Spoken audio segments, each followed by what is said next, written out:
It's time to get nerdy, y'all. A little bit of gaming history for you. Something relevant in gaming and discuss our opinions on it. Should we kick it out of here, or should we kick-start it? This is the part where you, the listeners, try to stump the hosts. I'm not a lawyer. I just play one on a podcast.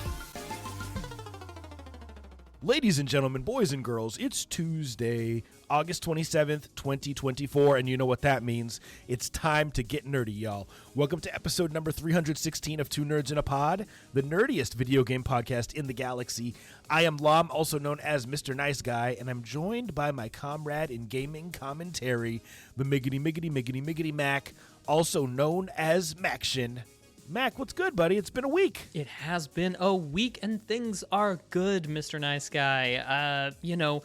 Man, it's tough sometimes to think of how the week flew by. Just had a lovely weekend did some usual work and stuff. I think probably the most interesting thing that happened this week was that my spouse and we agreed to do some star stuff in the near future.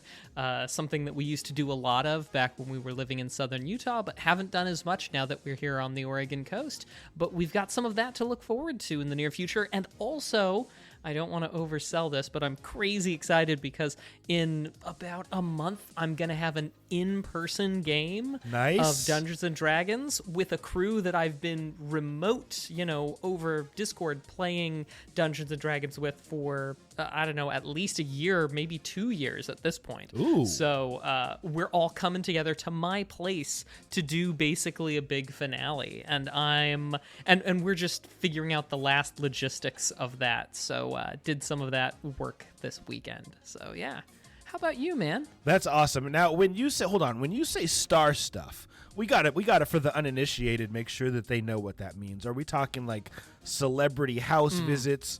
Are we talking Super Mario star? Like, what are we talking about when you say star stuff? We're talking about astronomy stuff. So when we were in southern Utah, we used to do a lot of astronomy things, whether that was, events for the public, whether that was private events with telescopes and all that sort of things, or even just teaching people how to run star parties.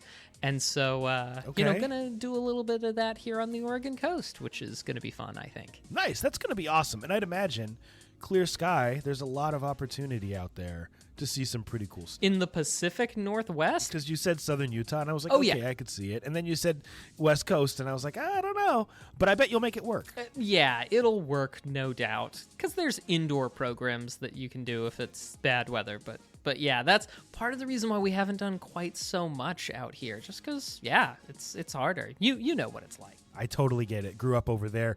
Well, Mac, on my end, not a lot new. Had a birthday party for my youngest twins this past weekend, which meant we had a ton of people over, went to the community pool, and I smoked up some wings, which were 10 out of 10. I feel like based on the few that were left, that they were enjoyed by the people. And as a dad, I take pride in my barbecue, so that was fun.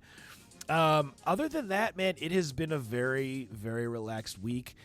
Getting ready for our big annual Labor Day camping trip, which I'm super excited for. We're going to go to a site over by Madison. We're going to do tons of fun activities. And I don't know, I may see if there's some retro games shops over there that I want to hit. But other than that, Max, same old. Just another day, another dollar, Yeah, I know what you mean. And I say we do what we do best, and we hop right up in that gaming news, my friend. What do you think about that? Absolutely. What's new in video gaming, Lom? So much. And thank you again to everyone for tuning in to episode number 316 of Two Nerds in a Pod, nerdiest video game podcast in the galaxy. I've got a story that is basically a confirmation of something I've been waiting for a while, something that I know my neighbor up the street has been waiting for a while. Half-Life 3 confirmed. It's not Half-Life 3, although... Hollow Knight Silksong confirmed. Although, I wasn't going to share this story. Let's just riff for a minute. Did you know that they actually are working on a new Half-Life? Apparently, it's rumored. What? No. Yeah, Valve is working on a new... No, that's a meme. No, it's not. Someone, I think they found... Now I'm going to have to pull up the story, so we're actually citing sources. But apparently it was originally going to be a sequel to Half-Life Alyx, okay. And now it has evolved into something else. But let me just pull up this Half-Life story because I feel like just the fact that you said that means that we need to talk about it, even though I really was not going to discuss this today.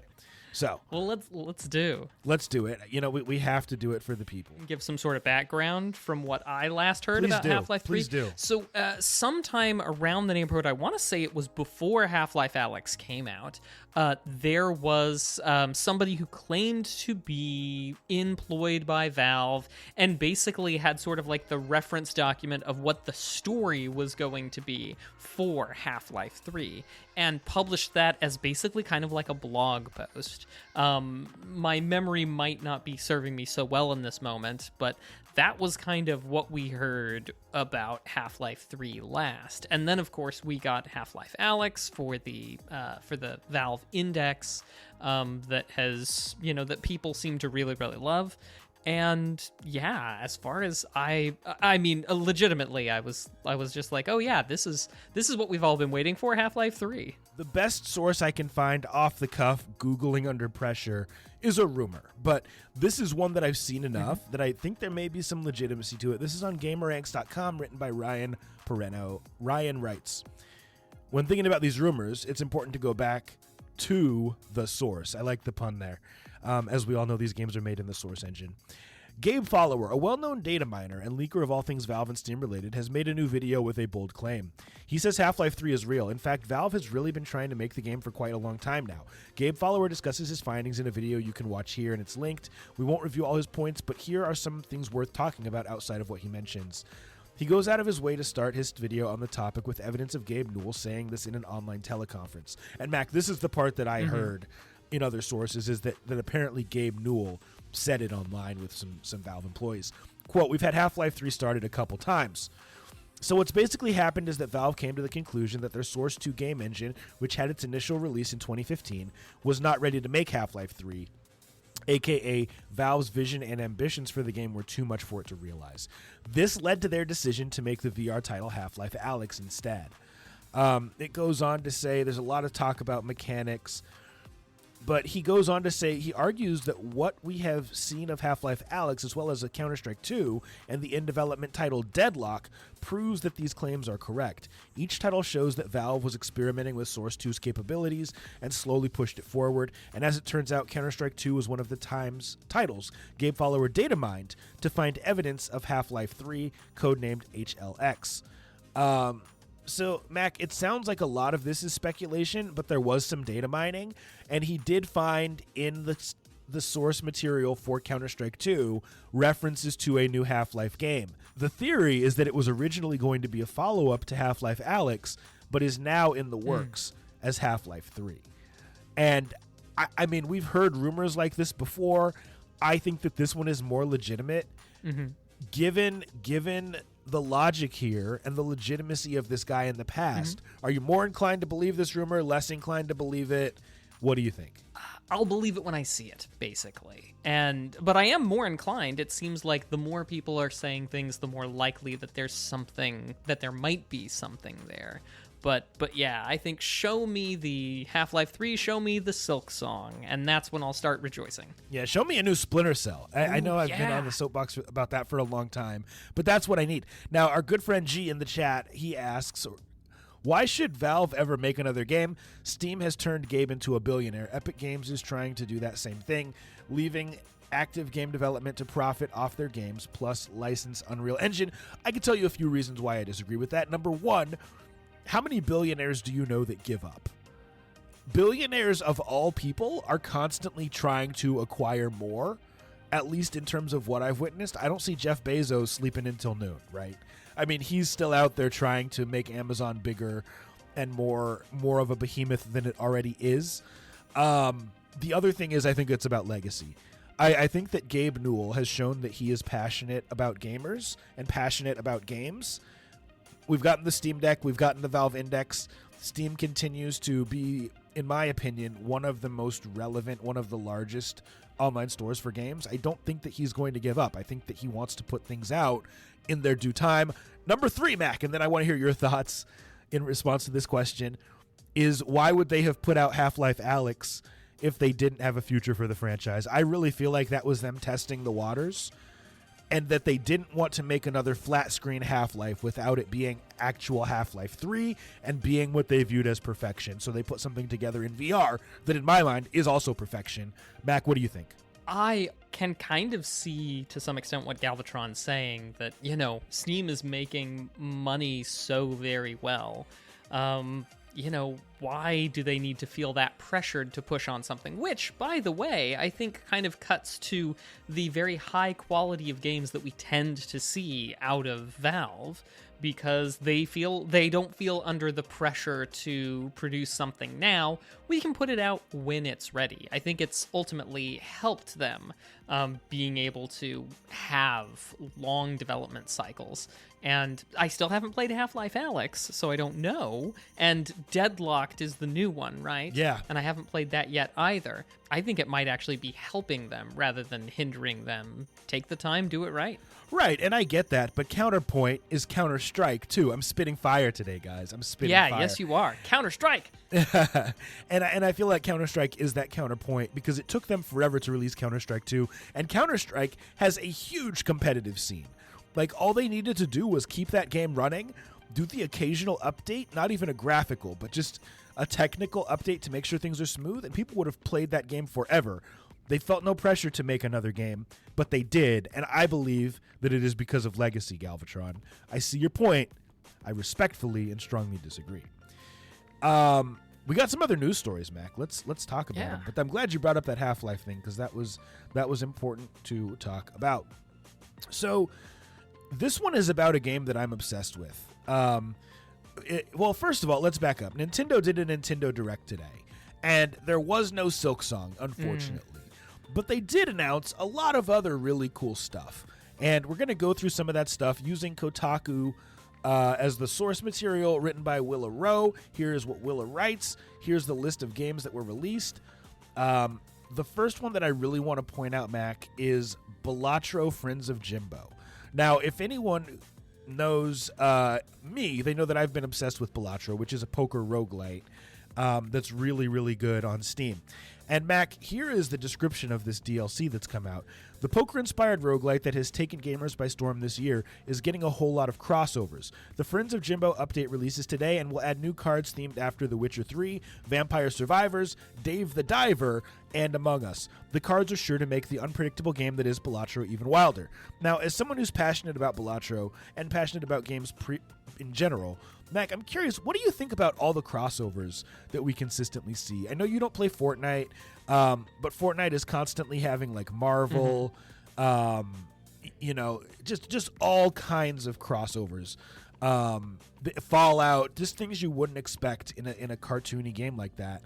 Are these crossovers good for gaming, bad for gaming, indifferent? What do you think about the collabs? I am indifferent to these crossovers, but I also don't think that they really bring in that much. Now, I've never played Balatro Friends of Jimbo, but is like a card game, or what kind of game is it? Balatro is the name of the card game, and I guess this update is called Friends of Jimbo. Okay. So they're going to be crossing over with Among Us, Dave the Diver, and some others, which is interesting to me. They all seem to be indie games, Among Us and Vampire Survivors. I think it's cool to see characters from games that we like present in other games. 100%. I don't think as that many of us are like, man, I would love to play a game like this, but if only we had somebody like the Hollow Knight present in this game, then I would play Fortnite. Sure. Or anything like that. Right. So I don't know as it helps, but I do think it's cool. Here's my stance. I feel like it's overkill. You know, having all four of these put into the game, and it's not like these are indie games that aren't wildly successful. We've all heard of Vampire Survivors. We've all heard of Among Us. Dave the Diver, like people who run in circles with us have probably heard of it. And then I can't remember what the fourth one was right now. But, The Witcher 3. Of course, we've all heard of it. So other than The Witcher 3, all of these are indie games that are all really, really well known. And so I just don't think it's necessary. I feel like it's almost a little bit pandering. The time when I like crossovers, it's when it's Easter egg style. Yeah. There's a certain moment in Celeste where there's an Easter egg and a reference to Super Mario 3, and I thought it was brilliant. In the original Mega Man X, there's a moment where you can get the Hadouken. I thought that was brilliant. I like those types of crossovers. I don't like the ones that seem like they're pandering. I think they're a little unnecessary. Balatro was great on its own. I don't know what they're hoping to achieve. Oh, also, Dead Cells has a lot of little Easter eggs related to other games like Hollow Knight and Shovel Knight. I think that was done well and done classy in a classy way. But I don't think that you need to add an update to try to stay relevant by pandering to the gamers. So just my opinion. I'd love to hear contrary thoughts or agreeing thoughts in the chat. Mac, we got time for one more news story. We've talked for a long time today. Okay, lay it on me, dude. Let's do it, man. And I'm going to be interested in hearing your thoughts on hardware updates in relation to console versus how frequently it's required to update a PC in order for that PC to remain relevant. So here's what the story says. GameSpot.com by Eddie Macick. PS5 Pro coming this year. Could be $600. PlayStation event in September. Maybe we don't need to read more than the title, but here's what he writes. Sony will announce and release a PlayStation 5 Pro device this year, and a new State of Play broadcast where it could be announced is on tap for September, according to reporter Jeff Grubb of GameSpot's sister site Giant Bomb. Speaking to the Game Mess Morning Show, Grubb reacted to the report that the PS5 Pro was apparently an open secret at Gamescom recently, as developers prepared games for it. Grubb said, quote, "The last I heard, this thing, the PS5 Pro, is still coming out this year. More recently, what I've heard is there is probably going to be a State of Play, not a showcase, by the end of September," unquote. Grubb said he wasn't sure if the rumored PS5 Pro will be announced at this potential event, but said it's a possibility. The system could then go on sale in October or November. Going on an estimate right now, it might cost $600 or even potentially $700. Mac, you're not really like a modern console guy, but with the exception of the Steam Deck, but you are a PC guy. PlayStation 5 came out in 2020. It's now going to be 2024, and we could potentially be getting a mid-generation upgrade. How do you feel about that cadence in relation to what it takes to upgrade a PC for it to stay relevant? So, being as somebody who doesn't tend to go for the brand new games, my cycles to stay relevant, as it were, significantly longer. I'm still rocking a graphics card from 2016. Sure. And that is doing just fine for basically everything on there. I think the power supply I recently replaced on my PC, and I bought that back in 2012. Okay. And it was finally time. So, like, you can stretch things out. But every about, I would say, 6 years or so, Sure. you start getting into a situation where, at least in the PC world, there's a new chipset, a new whatever that's not compatible. Either we've moved on to new sets of RAM, or we've got whole different architectures, down to 7 nanometer chips in our CPUs or whatever. Yep. But there are things that there's a lot of backwards compatibility, especially in the PC world. So it's not that crazy for there to be whole new game generations or console generations at the, say, 5 or 4 year mark. Yep. Because we are getting very similar steps forward in the general computing market. But what is usually the big dividing line is that you've got the option of sort of piecemeal moving up. And even if your computer's hardware can't usually take full advantage of the new stuff, there can usually be some kind of a stopgap measure that we don't find in consoles. Sure. So in reality, Sure. and I'm being perfectly honest and giving this all there, that the development cycle in consoles isn't that disparate from PCs. It's just that we get a lot more grace in being able to get ourselves to the new equipment gradually and slowly, whereas in consoles it's all at once, and it certainly makes it feel as though the consoles are going a mile a minute, whereas the PCs are lagging behind, where really they're kind of moving in development cycles fairly similarly. Sure. I would mostly agree with what you said. We got an interesting comment in the chat from Galvatron. I don't see the value proposition in the PS5 Pro. Developers are still not leveraging the full power of the PS5. I don't see how anyone can justify paying $700 for it. It's interesting, when you buy an iPhone, if you're the iPhone type, like some of us are, the iPhone will eventually start to slow down over time. And some say that it's Apple literally doing updates that force it to slow down. I tend to believe that. I do believe that they do that. I also think that, candidly, hardware doesn't function on year 5 as well as it did on year 1 or day 1. And I think that that's part of the value prop for the PS5 Pro. As people use other technology that's faster, that's better, that's shinier, that's newer, after a while your PS5 starts to seem a little bit slow. And you start to think, I could use some more storage. Games are getting bigger. Oh. Games 4 years after release of that console are much bigger than they were in 2020. And so there's a few reasons why people might want to upgrade to the PS5 Pro, or those who don't own a PS5 might want to pay $700 or $600 to get in the game. So I can see the value prop. It just depends on who you are and what your needs are. Mac, that's what I've got for news this week. All right. Well, now that we've taken a look at what's going on around us right now, why don't we take a little look into the past with some video game history? Now, Mr. Nice Guy, this week in the past, we've seen a lot of big things in games. Some of them are fantastic games. Others of them are just incredible events. Indeed. Thrilled to share them with you now, but the biggest one, I will say, is probably what happened this last week in 2011. And this is something that we talked about back in episode 280. We at least talked about the start of it. But now, this week in 2011 was the end of it, and that was the video game ban in Greece. You may recall that they banned video games, and it was ostensibly in order to stop people from gambling, having video gambling going on, but it absolutely, positively blanket covered all sorts of video games. Anything being done in public, computer games, pinball, you name it, just any of gaming in public. And it took them a while. Shame on them. Yeah, shame on them indeed. And it took them a while for them to repeal that and walk it back.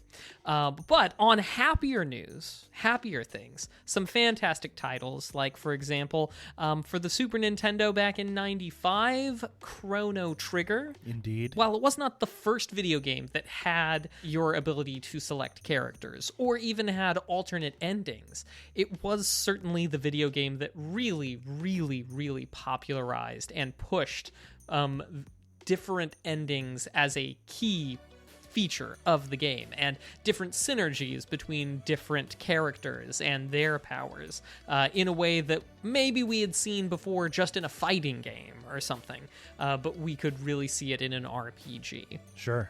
But I think, Mr. Nice Guy, the biggest thing that happened this last week, today, as a matter of fact, August 27th, 1997, and that was the dual analog controller from Sony hits the US. Now, the DualShock would come out a little bit later in November, but it changed the game. The game was changed. It was changed. Yeah, it was absolutely changed. You think about how you control games, at least from a console perspective. You know, you might have a D-pad or a C-pad and a thumbstick. Oh my gosh. Wait a minute. Is that why the Nintendo 64 had a D-pad on the left and a C-pad on the right, because it was literally one letter off from each other? I don't know. I think that C, we'll have to look this up, but I think the C was in part for camera. Now, it wasn't always used for camera, but I know on Mario 64 it was used to control the camera. However, in Tony Hawk, I don't believe that was the case. So that's a good question. Yeah, I don't know, but I just had that moment. Sorry, you're experiencing my brain with me live right now. But yeah, we had various D-pads or C-pads and a thumbstick, but usually we just had the single one. Maybe, right? The dual analog controller wasn't the first set of dual joystick controls, because the first would go in 1980 to a twin-stick shooter called Space Dungeon that used two joysticks and played very much like Smash TV. Great game. Yeah, Arcade. great game. It wouldn't even have been the first home console with dual analog, because that would have been the XE1AP that was released in 1989 for the Mega Drive. But then again, that was only released in Japan, so it doesn't really count for the US market. Anyway, what I'm getting at is that this is absolutely where we finally went from having dual joysticks as a sort of ephemeral, a sort of thing that was maybe something you'd find in an obscure arcade game or an even more obscure Mega Drive controller, that it became a core integral part, and we started experimenting with how to use two joysticks to move things around. Unless, of course, Mr. Nice Guy, you were a fan of the game GoldenEye 64. Dude, of course I was. One of my favorite games ever. Ever! It was released 2 days before the dual analog controller from Sony hit the US shores. But did you know, Mr. Nice Guy, that GoldenEye 64 allowed you to do dual analog controls? I knew that it allowed you to aim using the C-pad. I don't know if that's what you're referring to or not. Nope.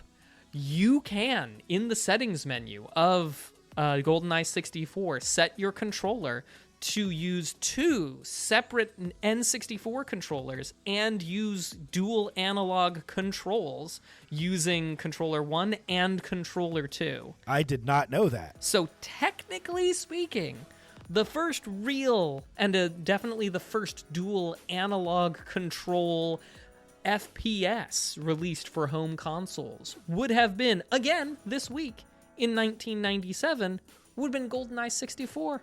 Breaking ground, and we didn't even know it all the way back in 1997. Still, Mr. Nice Guy, tons of cool things, but I was delighted to find out that GoldenEye 64 predated the dual analog controller, even if it was just by a couple of days, because that game, it was good then, still good now. I agree 100%. Didn't know this. I learned something new today, and I love it. I love it. My work here is done. That's been video game history. Well, ladies and gentlemen, boys and girls, it's time for our next segment, Indie Game of the Week. Woo! A segment where we talk about a game that may deserve more attention and tell you if it deserves your attention. This week, we're going to be talking about a game called Arranger, a role puzzling adventure. Arranger is $19.99 on Steam. It came out July 25th, 2024. Currently sits at 121 reviews all time with a very positive rating. Classified as a puzzle, single-player, 2D colorful adventure game. Mac, the description states, find your way in a world of breezy, thoughtful puzzles along a charming journey of self-discovery. Developer is Furniture and Mattress LLC, and publisher is also Furniture and Mattress LLC. They did provide us with these codes for review. It will not affect our opinions. Mac, what did you think about this game? Love it. Absolutely obsessed, I think might be a way to describe it. Sure. So I've Sure. always enjoyed a good solid puzzle game, almost as much as I enjoy a good platformer. But I do love, it has a sort of humorous quality, somewhat similar to, like, It'll Do. It's got a sort of absurdist humor to it. Sure. From the characters in the world that you interact with, from the very conceit of the game itself. But in general, if you've seen one of those slidey puzzles where you slide tiles around in a thing, you used to get them all the time at, like, a corner store and such, and the point was to jumble them and sort of put them in the right order. This is the general vibe of Arranger, and it's freaking delightful. With a couple of little twists and turns here and there, a few secrets to find, as any good video game should have, and a surprising amount of like stuff built in. I was surprised when I would like push backward on a boundary and move to a spot that I didn't think was still loaded in-game memory. Yeah. What I will say is, I mean, this is objectively a good game. Yeah. Like, if you don't like puzzle games, then don't play it. Mm-hmm. But if you like puzzle games and you watch the trailer and are even the least bit intrigued, it's a phenomenal game. And Mac and I get the games together. I often source what games we're going to play, and I kind of do some research. And we've discussed and we've made a sincere effort to try to branch out from like Metroidvanias and platformers. And so this game, it was nice to play something where I wasn't just running around and jumping or backtracking, even though I love those types of games. this game is fantastic, and I wouldn't quite put it in the same vein as like a Portal or a Tetris or something like that, but it is a really, really good game. And Mac, I think the thing that impressed me the most about this is that they combine so many different aspects of gaming that you don't often see in puzzle games. So for example, you're able to interact with different characters in the world. Obviously that happens in Portal, but in a lot of puzzle games it's strictly about solving the puzzle. This one is about you're discussing with people, you're learning about the world, and you're learning about yourself as a result. And so you're able to then go out and accomplish the tasks that they've given you. That said, I don't feel like the game held my hand too much. There's certain objects that I would interact with in the world, and I'd think, I wonder how I'm going to use this to accomplish X. Use this sword to kill the boss. Am I going to pick it up and then swing it? And the answer is no. You're going to have to move that sword into the boss. Now, Mac, we've talked a lot about what we like about this game, but we haven't really talked about the movement and what makes this unique. Would you mind kind of going into that to give some perspective? Sure. So I'll imagine, if you will, this whole sliding puzzle thing. In the game, you don't so much move yourself as you move the world around you in that sort of thing. If you imagine moving the tile that you're on, and the other tiles shift around you, just like in a sliding tile puzzle game. And as a result, you can do things like Lom was talking about, maybe by pushing this sword, because you push this whole row, that sword goes to the enemy and kills them. And then that opens up your pathway going forward. Or maybe you need to get from point A to point B, but if there's not like a continuous set of tiles in between there, you just basically wrap around, like a word wrap in a document, right? Where you wrap from right to left or top to bottom when it's not contiguous. So you'll have situations where maybe you can have a tile placed there and then pop around the opposite side and word wrap your way the opposite way to get over where you want to be. Definitely a mechanic that takes some, much like Portal, like you were saying, it takes a while to wrap your head around that movement that's not just Cartesian, but is, just a little bit of MC Escher in there. There you go. I like that, dude. Getting down with the art references. I really don't know what else to say about this. It's a beautiful game. It has charm. I guess one other thing I will say is there's always been debates in gaming about accessibility. Should people be able to turn down the difficulty of a game in order to accomplish what they're trying to do? And I actually wouldn't even argue that that's accessibility in the traditional sense, but I'm using that word maybe a little bit more broadly than I should. One of the things that I liked about this game, and I didn't do it because I'm stubborn, is that it does give you the option to skip puzzles if you want to, if they're too difficult. You can go in and you can say, I forget what box you can uncheck, but basically it makes it so you can just progress through the world if a puzzle is too frustrating and you don't have to solve it, which I think is great. The other thing I'll say is the developer, and not every developer does this, some people just send us the code and that's completely fine. They did send an email saying, hey, here's about how long the game is going to take, et cetera, and I think they gave some brief instructions, which I appreciate. I will say a lot of love was put into this game, and I think that it has a good chance of being in my top 5, not just because it is not a Metroidvania or platformer, but because it's a really, really good indie game. It might be on my list at the end of the year. Yeah, I think same. One thing that I will say that was a bit of a con, a bit of a con is that I felt like there were times where what I needed was just the littlest bit of a hint. But it's so hard in this day and age to find just a little hint. You're only really just going to find somebody on a video who's just done the whole thing. Which is a real shame, because I feel like what I would love in a tough puzzle is just a hint. Just a like, hey, maybe think about it like this. Even if it's a text pop-up, is something that I think more video games should do. This game does not do that, but this is the perfect type of game for such an implementation. And the one other note that I have is that And I don't know if I just haven't gotten far enough along yet, but I felt like at least one area I knew that there was something I was missing, but I explored ahead to see what was next and then couldn't come back. So I was just like, oh, dang, I'm going to have to, if I'm going to get that third set of animals together in the jungle area, I'm going to need to come back with a new game. In order to get there. But who knows? Maybe I haven't quite finished it, so maybe there will be an option to come back. And I think with puzzle games, that's the sort of thing. Or maybe I'm just, just haven't noticed the option. That's entirely possible, too. Yeah. No, I mean, I hold this game very, very highly, and I know what my rating is. Max, should I go first, or should you go first on the 5.2 nerd scale? I would love to go first, if you don't mind. Sure, go for it. 5 out of 5. Perfect score. Even with my notes, Nice. 100%. I mean, that's just because of who I am, but as a game, it stands a pinnacle, a paragon of virtue. Yeah. Super good game. I was not quite as high in terms of my score as Mac.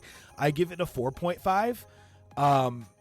I feel like it's unique, and it did innovate, which is something that's important for me to get for a game to ever get a 5-point score. But I question, like, what is the replayability going to be like when I do actually roll the credits on this? And I feel like that's one thing that not every game needs, but it would have been cool for this game to have some aspect of that. And who knows, maybe they add more content and I have to eat my words or redo this episode later. But hey, I say buy this game. Mac, I lied. One more question for you. $19.99. Reasonable price? Should it be more? Should it be less? What do you think? Absolutely. They're not asking too much for the amount of effort put into this and the entertainment. If so far is any indication, I will easily have met, a dollar an hour. Yep, I agree. Especially trying to puzzle till my puzzler was sore. Nice. And that has been our indie game of the week. Go buy it. All right, well, now we turn to a crowdfunding project that's trying to get off the ground. We call this Kick or Kickstart. And the way it works is I'm going to post a link in the chat to a crowdfunding project, and Lom has never seen it before. We're going to talk about the virtues and the vices. Mr. Nice Guy, I need you to tell me what this is about. I need you to watch the video and tell me what this is a Kickstarter for. Okay, so I'm watching it. Do you want me to describe it as I'm watching it? Yes, please. So I have no idea so far. I'm 25 seconds in. There's a lot of psychedelic colors. They just did a 3, 2, 1 countdown. 3, 2, 1, yeah. And now I'm seeing games from like 3 different eras. I'm seeing an arcade machine. I'm seeing virtual reality. I'm seeing a racing thing. There's a lot of interesting text on the screen about how this is not just a game. And now there's a girl sitting at a PC. So I'm assuming this is going to be a PC game? VR, advancements in gaming. It seems like esports. Okay, Yeah, it's going to be esports. competitive. And there's kids in an arcade. I will say this. The music they have is pretty catchy. Yeah. The visuals are catchy. The visuals are catchy. It just seemed like it was going to end halfway through, and the music has stopped, but there's still 30 seconds. What could it be? Oh, is this a book? Is it? The Power of Gaming. It looks like a book. A Journey Through the World of Gaming and How It Enhances Us. By Cries something. That's okay. It's not so important. I don't think it's written by him. I'm going to guess that this is a book. Not what I would have guessed from the first 70% of the video. Sure. So this is Power of Gaming, research-based benefits of gaming. So, look, usually here, we like to focus on positive things that people are doing, and sometimes when it's nonsense, we have to call it out, and this is absolutely nonsense, because what on earth is it? I don't know. You don't know. You couldn't tell me. Maybe it's a book. It appears to be a book. What is it a book about? Is it a book about the benefits of video games? Okay, that's what it sounds like. Or is it a prescriptive book about how video games can improve your life? Or is it a book about how to become a video game developer? Because I kid you not, every one of these things is claimed. Please continue to scroll down the Kickstarter. It is assembled, and it has every single buzzword. There's a Weird Al Yankovic song that is entirely composed of 90s buzzword corporate jargon, And this is the embodiment of that as a Kickstarter. If you scroll far enough down, there's going to be a nice big bold, "This book is not written by AI." And I swear, if this book is not written by AI, the Kickstarter campaign sure was. There's a moment where it talks about OCD and stuff, and it's just got every single buzzword in a word cloud. A freaking word cloud. So ostensibly, as much as I can cut through whatever BS is going on here, this is a Kickstarter for a book about all things video games, including not just what video games are good for, but how to be a video game developer. Also, it comes with a guarantee that if you back it, that in a few quarters' time, there's going to be another Kickstarter for making an open world RPG that you will be able to be a developer on if you back the book. It's all over the place. Promises everywhere, wild and crazy, and it's even worse than that. But I'll get into that. Nice Guy, obviously this is clearly some ridiculous, unless you know something I don't. Yeah, no, this seems really, really silly. Yeah. And sometimes less is more. And one thing that I found is that sometimes when people are trying to convince you to do something and they talk for too long, it's because they aren't sure of themselves.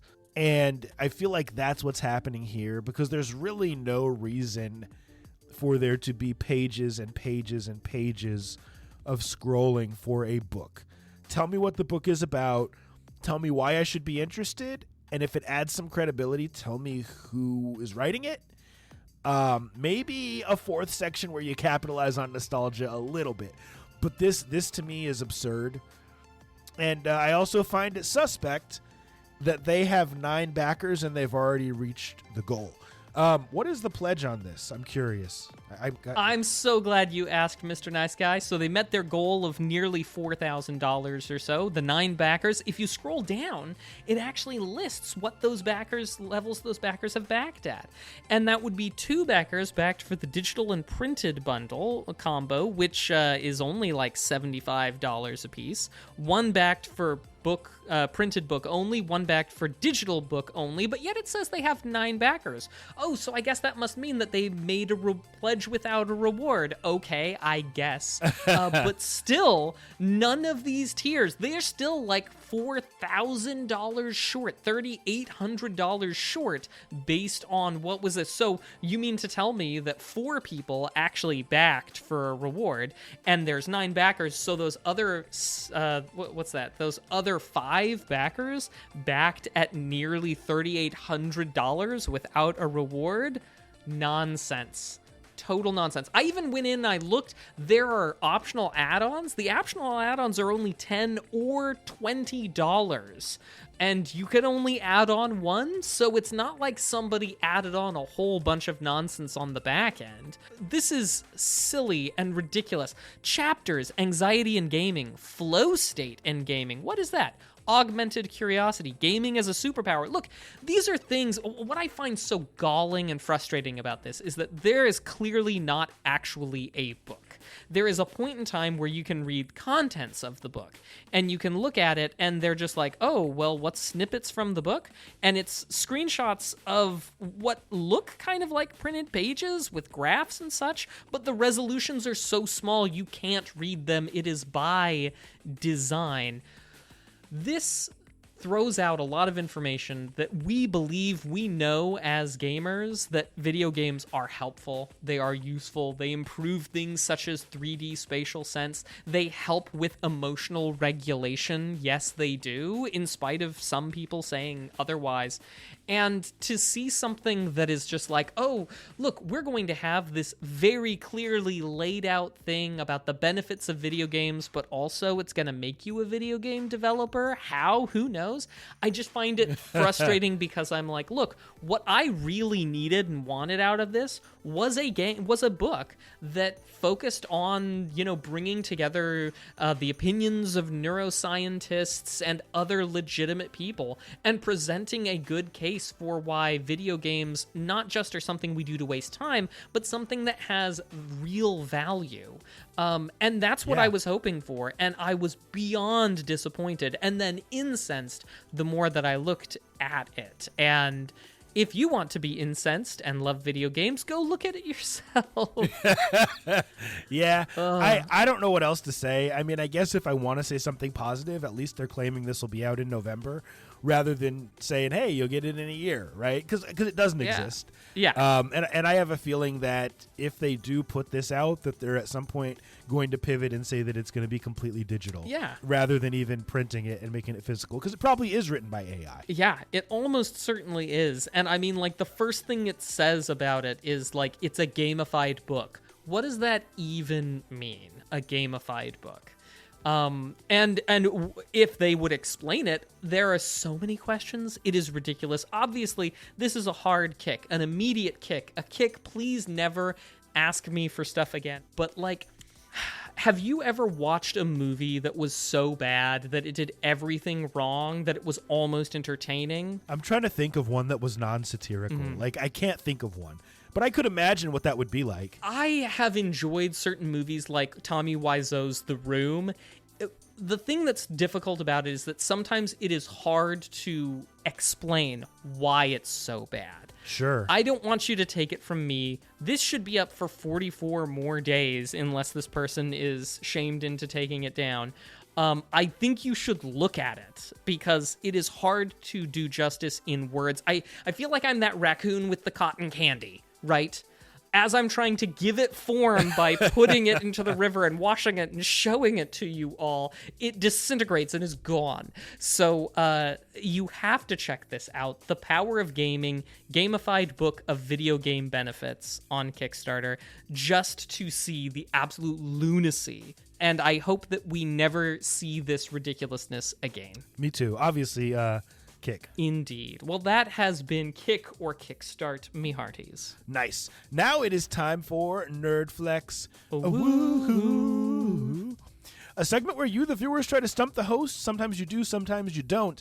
Mac, as you know, if people are here live and they want to put questions in the chat, multiple choice gaming related, we're down for that. Also, we have a test bank of questions where we randomly select questions and we not so randomly select answers based on our video game knowledge, putting our noggins together and not using any other outside resources. So to start, I have a question that has popped up.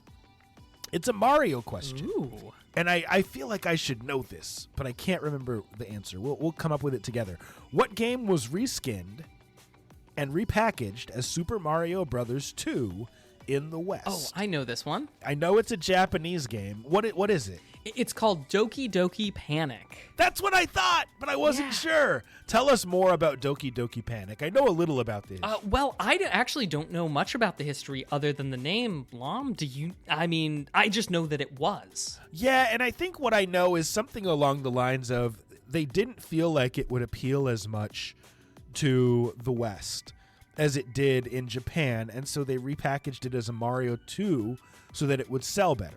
That's my understanding, but I don't know if that's exactly the correct history. Yeah, no, I think you're right. I think it was like thematically, it was something kind of like 1001 Nights or sort of Arabian themed.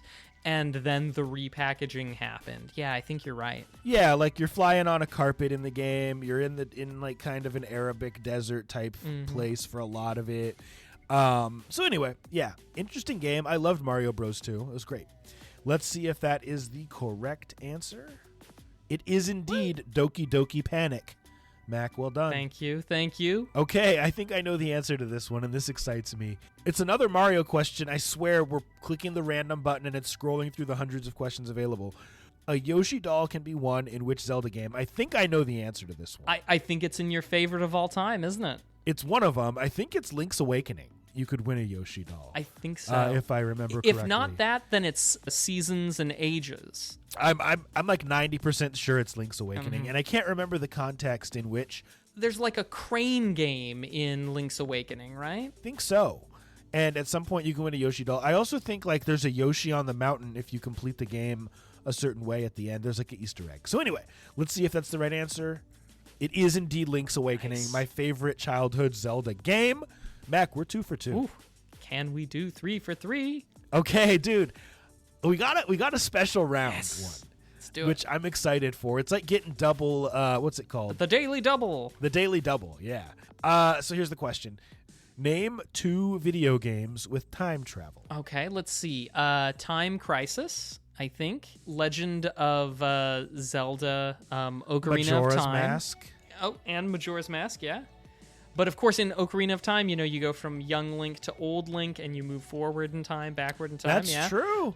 That's true. So that's there's definitely some more. It's always hard to think of them in the moment, though. Right, on the spot. I'm trying to think of others as well, and I'm just kind of trying to go by system. I mean, what do we mean time travel? Are we talking about flashbacks, or are we talking about literal? No, I think literal time travel. So I'm gonna say Roger Wilco and the Time Rippers. I think that's the 4th game in the series. I mean, we're talking about Zelda, so obviously Oracle of Ages mm-hmm. has time travel, and doesn't Link to the Past have some time travel? I think it's just you move between Light World and Dark World. I don't think there's actually time travel. Yeah. Fair enough. So I mean, we've named like at least 3 Zelda games where this Oh, yeah. happens. I think we're good unless you can think of others off the top of your head. Yeah, no, I'm sure I'm going to be kicking myself later, and they're all just going to come flooding in. But yeah, I feel good about that list. Would we name like 6? Yeah, we named like 6. It lists 2 here. Neither of them are the ones we named. Day of the Tentacle, which I have never heard of. Oh, I love that one. It's an old LucasArts game, and yeah, you absolutely pop back and forward through time. It's good stuff. Dang it. Okay. And then the other one is fairly obvious, which is Back to the Future. Oh, right. We did have a Back to the Future video. We had a couple Back to the Future video games. Yeah. Yeah, isn't there a Telltale Back to the Future? I think. I could be wrong about that. Yeah. Yeah. Well, cool. So, we're 3 for 3 this week. And that hasn't happened in a while, so it's a cause for celebration. And everybody's popping in here. Prince of Persia, Sands of Time. Absolutely. The Wanderer VR. Nice. I'm going to have to check it out, Ishmobile. Sounds like a good game. I just hooked my VR back up this week, actually. Woo-woo. Yeah. So, anyway, that's been Nerdflex. All right. Well, now we turn to a little bit of legalese. Legalese. And I have an update for you on Epic v. Google. Ooh. So we did a lot of discussions on Epic v. Apple, and of course a little bit on Epic v. Google, and a non-exhaustive list of those episodes where we talked about it, or the background of the case, etc., would be, say, 136, 199, 248, 266, 301. Wow. And non-exhaustive list, there's tons more of that. It's safe to say that this has been a theme for quite a few years. And one of the big differences between the Apple and Google cases is that the Apple case was what is called a bench trial, where the arguments needed to be made to a judge, and the Google case was made to a jury. In the Apple trial, Epic lost fairly hard, like really hard. And in the jury case with Google, Epic won rather well. There are some probable reasons why, which we may eventually go into, but suffice it to say that it's kind of complicated, and that'll be some other time. Fair enough. But what is worth mentioning right now is that because this has been ruled, Google has been ruled as having some illegal monopolization with respect to their app store and such, that the FTC now has stuff to say. After all, their mission statement is preventing unfair methods of competition and unfair or deceptive practices in the marketplace. And what they recently said was they started off by offering some help to the court, basically saying, hey, you guys, ordering companies to fix antitrust violations is kind of what we do. It's our bread and butter. We have a lot of legal expertise in the ways that we can do this and such, and our DMs are always open, but we have some suggestions on what you can do. And they put basically a little framework to read, which we can look forward to might be some of the ways that these changes are going to be going forward. This will be and could potentially be impacting gaming on your mobile device in the future. But what they say is that effective relief needs to do 3 things. It needs to stop the conduct prevent relapse, and restore competition. And they say in digital markets, you need to particularly account for network effects that just don't happen elsewhere. Network effects would be things like the more users on your platform, the more demand for your platform. I mean, we can just think about how hard it's been to fill the shoes of Twitter when Musk kind of, took a, hatchet to it. And also, another thing that they brought up that they're like, hey, another thing to keep in mind as you're doing this process is keep in mind the data that a company will have from having mined the data. If you've got 3 years of data about how Mac and Nice Guy act, they can craft specific ways in order to try and make you stay in a platform or stay in an experience. 100%. Those are some things that you, and this is, again, the FTC talking about the court, talking to the court. Sure. These are some things that you guys, as just court people, may not have experience with, but we have, and these are some pitfalls to keep an eye out for as you are crafting this kind of relief. Right. That is where the court is probably going to be aiming its direction because they accepted this amicus brief as to how to craft the relief. So something to keep an eye on.